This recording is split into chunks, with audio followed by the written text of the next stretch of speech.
নমস্কার, আশা করি আপনারা সকলেই ভালো আছেন। আপনাদের সাথে আমি রিতম রয়েছি আজকের বিশেষ ভিডিওতে।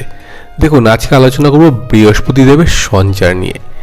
বৃহস্পতিদেবের সঞ্চার অর্থাৎ মেষ রাশিতে কিন্তু বৃহস্পতিদেব অশ্বিনী নক্ষত্র ছেড়ে ভরণী নক্ষত্রে প্রবেশ করেছেন ৩রা ফেব্রুয়ারি এবং তিনি ভরণী নক্ষত্রে থাকবেন কিন্তু ১৭ই ফেব্রুয়ারি পর্যন্ত।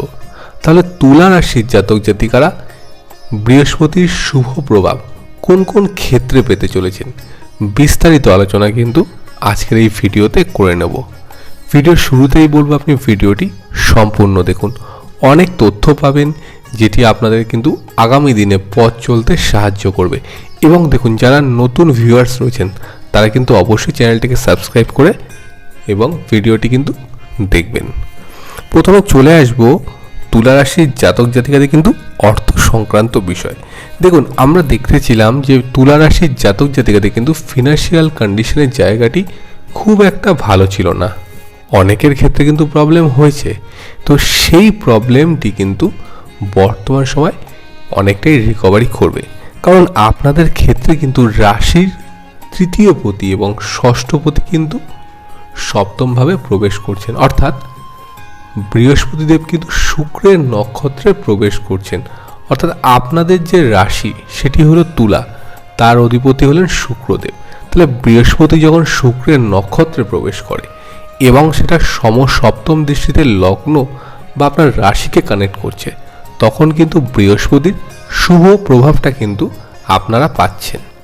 যেহেতু সপ্তম ভাবে বৃহস্পতিদেব আপনাদের বর্তমানে বসে আছে এবং যেহেতু রাশি অধিপতিও আপনাদের কিন্তু তুলা এবং শুক্র এবং দ্বিতীয় অধিপতিও কিন্তু মঙ্গল, সেই মঙ্গলের ঘরে যেহেতু বৃহস্পতি অবস্থান, কাজেই মঙ্গল শুক্র বৃহস্পতি কিন্তু স্ট্রং একটা কানেকশন কিন্তু আমরা বর্তমান সময় পাবো। এবং সেই মঙ্গল ট্রানজিট অনুযায়ী কিন্তু রাশি চতুর্থভাবে বসে। তাহলে এতগুলো কম্বিনেশন কিন্তু তুলা রাশির জাতক জাতিকাদের ক্ষেত্রে তৈরি হয়েছে বর্তমান সময়। আমি বিস্তারিত আপনাদের কিন্তু ভেঙে বললাম। দেখুন, এই যে কম্বিনেশনটা তৈরি হয়েছে, তুলা রাশির জাতক জাতিকাদের ফিনান্সিয়াল ক্ষেত্রে যতটা প্রবলেম তৈরি হয়েছিল সেই প্রবলেমগুলি কিন্তু অনেকটাই রিকভারি হয়ে যাবে।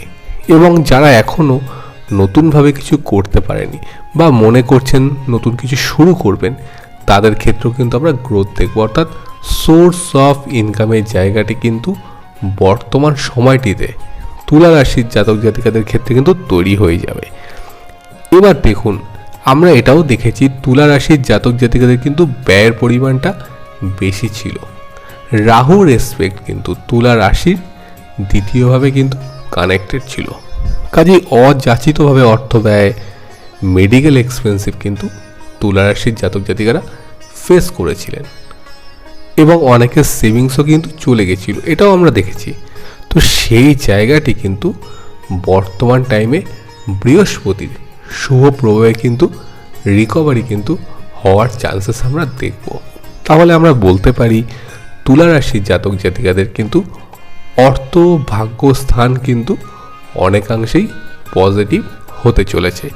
এবার দেখুন, আপনার বাচ্চাতে যদি বৃহস্পতিদেব পীড়িত থেকে থাকেন, তাহলে কিন্তু সেই ক্ষেত্রে এই যে পজিটিভ কম্বিনেশন, যার শুভ প্রভাব তুলা রাশির জাতক জাতিকারা পাচ্ছেন, সেই প্রভাব কিন্তু আপনার ক্ষেত্রে অনেকটাই কম আসবে, অর্থাৎ ফিনান্সের দিক থেকে। এবার চলে আসবো তুলা রাশির জাতক জাতিকাদের কর্ম সংক্রান্ত বিষয়। দেখুন, যেহেতু 10th হাউস থেকে আমরা কর্মভাব বিচার করি এবং 10th হাউসের লর্ড হলেন কিন্তু চন্দ্রদেব, সেই চন্দ্রদেব কিন্তু রাশির চতুর্থ ভাব এবং পঞ্চম ভাব এবং রাশির সপ্তম ভাবকে কিন্তু কানেক্ট করছেন। তাহলে তুলা রাশি বা তুলা লগ্নের ক্ষেত্রে কিন্তু বৃহস্পতি চন্দ্রের কিন্তু গুরু শৈরী যোগ তৈরি করছে। তাহলে এই গুরু শৈরী যোগ কিন্তু তুলা রাশির জাতক জাতিকাদের কর্মক্ষেত্রে একটা আমূল পরিবর্তন ঘটাবে। বর্তমান সময়ে তুলা রাশির অনেক জাতক জাতিকারাই কিন্তু চাইছেন যে কর্মক্ষেত্র পরিবর্তন করতে, এবং আমরা এটাও দেখব রাহুর কিন্তু পঞ্চম অ্যাসপেক্ট তুলা রাশির কর্মক্ষেত্রে রয়েছে। তাহলে এই যে পঞ্চম অ্যাসপেক্ট রাহুযুক্ত তুলা রাশির জাতক জাতিকারা যদি মনে করেন এই সময় কর্ম পরিবর্তন করবেন, তারা কিন্তু অবশ্যই করতে পারেন, অর্থাৎ ফেব্রুয়ারি মাসের 3 তারিখ থেকে 17ই এপ্রিল যে টাইমিং পিরিয়ডটা, এই টাইমিং পিরিয়ডের মধ্যে কিন্তু তুলা রাশি জাতক জাতিকাদের ক্ষেত্রে কর্মক্ষেত্রে পরিবর্তন করলে অনেকটাই পজিটিভিটি রয়েছে। যারা মনে করছেন কর্মসূত্রে বিদেশ যাত্রা করবেন, তারা কিন্তু বর্তমানে এই সময় বিদেশ যাত্রা করতে পারেন। দেখুন, বৃহস্পতি দেবকে আমরা দেবগুরু বলে থাকি। দেবগুরুর আশীর্বাদ এবং দেবগুরু কিন্তু সর্বদাই শুভ ফল প্রদান করে। এই শুভ ফলের মাত্রা এবং শুভ ফল প্রদানকারী যে গ্রহগুলি বৃহস্পতির আওতায় পড়ে, তাদেরকেও কিন্তু দেবগুরু বৃহস্পতি শুভ ফল দেওয়ার চেষ্টা করেন। যদি আপনার জন্মছকে বৃহস্পতিদেব পীড়িত হয়ে যায় বা রাহুর অ্যাসপেক্ট থাকে বা কোনো পাপ গ্রহ দ্বারা যদি কানেক্টেড থাকে, সেক্ষেত্রেও কিন্তু আমরা দেখি বৃহস্পতি যতটা সম্ভব শুভ ফল প্রদান করতে। যেহেতু নেগেটিভ গ্রহের অ্যাসপেক্ট তৈরি হয় বা থাকে সাথে, সেই ক্ষেত্রে কিন্তু কিছুটা ডিস্টার্ব আমরা দেখতে পাই, যেটা কিন্তু তুলা রাশির জাতক জাতিকাদের বিগত দিনগুলোতে তৈরি হয়েছিল। কাজে আমরা দেখব কর্মক্ষেত্রে গ্রোথ, কর্মে কিন্তু উন্নতি এবং পদোন্নতি বৃদ্ধি বা কর্মসূত্রে বিদেশ যাত্রা কিন্তু তুলা রাশির ক্ষেত্রে তৈরি হয়েছে। আমরা অনেকে দেখতে পেয়েছিলাম অনেকের ক্ষেত্রে যে কর্ম সংক্রান্ত বিষয়ে বিভিন্ন প্রবলেম বা আপনাদের অফিসে কিছু গোলযোগ বা টেনশন বেড়ে যাওয়া, এই ধরনের কিন্তু প্রবলেম তৈরি চলছিল এবং সেই প্রভাব থেকে কিন্তু অনেকে কিন্তু কর্মক্ষেত্র পরিবর্তন করতে চাইছেন। তাহলে যারা কর্মক্ষেত্র পরিবর্তন করতে চাইছেন, তাদের ক্ষেত্রে কিন্তু বৃহস্পতির এই শুভযোগ কিন্তু একটা শুভ মাত্রা এনে দেবে। এবার চলে আসবো তুলা রাশির জাতক জাতিকাদের ব্যবসা সংক্রান্ত বিষয়ে। তুলা রাশির জাতক জাতিকাদের কিন্তু ব্যবসায়ী যারা রয়েছেন, তারা যদি বর্তমান সময়ে রিস্ক নিতে পারেন, তাহলে কিন্তু আপনাদের কর্মক্ষেত্রে একটা আমূল পরিবর্তন আসবে। দেখুন, যে কোনো কিছু শুরু করতে গেলে বা সফলতা পেতে গেলে কিন্তু জীবনে রিস্ক নিতে হয়। যেহেতু আপনাদের সপ্তম ভাবে বৃহস্পতিদেব স্বক্ষেত্রে আপনাদেরই নক্ষত্র অর্থাৎ শুক্রের নক্ষত্রে বসে রয়েছেন এবং সপ্তম অধিপতি গ্রহ মঙ্গলদেব রাশির কিন্তু চতুর্থ ভাবে অবস্থান করছেন এবং শুক্রদেব কিন্তু 12ই ফেব্রুয়ারির পর থেকে মঙ্গলের সঙ্গে একই রাশিতে অবস্থান করবেন। তাহলে আমরা দেখব কিন্তু তুলা রাশির জাতক জাতিকাদের ক্ষেত্রে 1, 4, 7 এবং কিন্তু কম্বিনেশনটা হিউজ পরিমাণে কিন্তু পজিটিভ তৈরি করছে। তাহলে তুলার যারা ব্যবসায়ী রয়েছেন, যারা ব্যবসায় সফলতা আনতে পারেননি বিগত দিনগুলিতে, তারা কিন্তু বর্তমানের এই টাইমিং পিরিয়ডে কিন্তু ব্যবসায় কিন্তু অনেকটাই গ্রোথ বৃদ্ধি করতে পারবেন। তাহলে ব্যবসার দিকে কিন্তু বৃহস্পতির এই সঞ্চার শুভ ফল কিন্তু এনে দিচ্ছে। এবার রইল বাকি বিবাহিত জীবন নিয়ে। আমরা এটাও দেখতে পেয়েছি তুলা রাশির জাতক জাতিকাদের ক্ষেত্রে কিন্তু বিবাহিত জীবনের গোলযোগ বৃদ্ধি, সমস্যা বৃদ্ধি কিন্তু তৈরি হয়েছিল। অনেকে মনে করেছিলেন ডিভোর্স নেবেন, আবার কনফিউশন ছিলেন ডিভোর্স নেবেন না। এই যে সমস্যা, দাম্পত্য সমস্যা তুলা রাশির ক্ষেত্রে তৈরি চলছিল বা তৈরি হয়েছিল বা এখনও কিছুটা রয়েছে, সেই সমস্যা কিন্তু অনেকটাই মিটে যাবে বৃহস্পতির শুভ প্রভাবে অর্থাৎ বৃহস্পতির নক্ষত্র সঞ্চারের ফলে। যারা মনে করছেন বিবাহিত জীবনের প্রবলেমগুলো থেকে বেরিয়ে আসার চেষ্টা করবেন, তারা যদি বর্তমান সময় কিছুটা চিন্তা ভাবনা করেন, আপনারা কিন্তু আপনাদের বিবাহিত জীবনকে আরও সুন্দর এবং মধুর করে তুলতে পারবেন।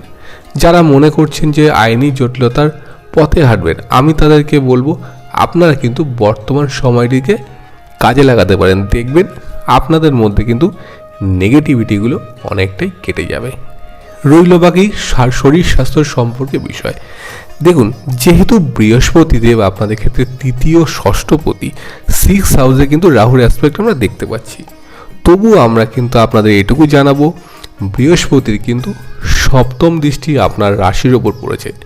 হ্যাঁ, সিজনাল প্রবলেমগুলো তুলা রাশির ক্ষেত্রে আমরা একটু বেশি দেখতে পাই, কিন্তু বর্তমান সময় বড় কোনো রকমের কিন্তু শারীরিক জটিলতা আমরা তুলা রাশির ক্ষেত্রে দেখব না। অর্থাৎ ফেব্রুয়ারি মাস থেকে এপ্রিলের 17 তারিখ পর্যন্ত এই যে টাইমিং পিরিয়ডটা, তুলা রাশির কিন্তু স্বাস্থ্যের দিকটি যথেষ্ট পজিটিভ যোগ আনছে এবং দেখুন এর পাশাপাশি আমরা বলবো যাদের সার্জারি বা হার্টের কোনো অপারেশন বা শরীরের কোনো কিন্তু অঙ্গ প্রত্যঙ্গের ক্ষেত্রে ব্যথা বেদনার যে প্রবণতা ছিল সেটা কিন্তু অনেকাংশে কিন্তু কমবে, অর্থাৎ সমস্যাগুলো কিন্তু রিকভারি হবে। এবার রইল মানসিক চিন্তা। দেখুন দু ধরনের সমস্যার কথা আমরা শারীরিক বিষয় বলি, একটা হচ্ছে শরীরের ব্যথা বেদনা, দ্বিতীয়ত হচ্ছে মানসিক চিন্তা। যেহেতু বৃহস্পতির শুভ প্রভাব এবং বৃহস্পতির নাক্ষত্রিক কানেকশন আপনাদের রাশি বা লগ্নের সাথে রয়েছে, সেক্ষেত্রে কিন্তু আমরা বলবো মানসিক টেনশনটা কিন্তু তুলা রাশির জাতক জাতিকারা অনেকটাই কমিয়ে ফেলতে পারবেন বর্তমান সময়টিতে। তো তুলা রাশির এই যে বৃহস্পতির নক্ষত্রের সঞ্চারের ফলে কিন্তু অনেক ক্ষেত্রে আমরা পজিটিভিটি পেলাম। প্রথমত বিবাহিত জীবন নিয়ে যে প্রবলেমগুলো চলছিল সেটা রিকভারি হবে। এবং দেখুন মে মাস পর্যন্ত কিন্তু তুলা রাশির জাতক জাতিকাদের বিবাহের কিন্তু সম্ভাব্য একটা সুযোগও আমি দেখতে পাচ্ছি বর্তমান সময়টিতে। যারা মনে করছেন নতুন জীবনে প্রবেশ করবেন তারা কিন্তু মে মাসের মধ্যে কিন্তু শুভ কর্ম কিন্তু অবশ্যই সম্পন্ন করতে পারবেন। শরীর স্বাস্থ্য কিন্তু আপনাদের ক্ষেত্রে ভালো থাকছে এবং আর্থিক যোগ কিন্তু শুভ থাকছে। তো এই ছিল কিন্তু আজকে মূলত আলোচনা। দেখুন তুলা রাশির বর্তমান সময়টিকে কিন্তু আপনারা অবশ্যই ইউটিলাইজ করুন, কারণ বৃহস্পতির শুভ সঞ্চার এবং নাক্ষত্রিক কানেকশন কিন্তু আপনাদের ক্ষেত্রে নতুন মোড় ঘুরিয়ে দিতে পারে। তো আজকে আমি ভিডিওটি এখানেই শেষ করছি। যদি আপনাদের ভিডিওটি ভালো লেগে থাকে তাহলে অবশ্যই ভিডিওটিকে লাইক করবেন, শেয়ার করবেন এবং কমেন্টের মাধ্যমে আমাকে জানাবেন। আপনারা সবাই খুব ভালো থাকবেন। নমস্কার।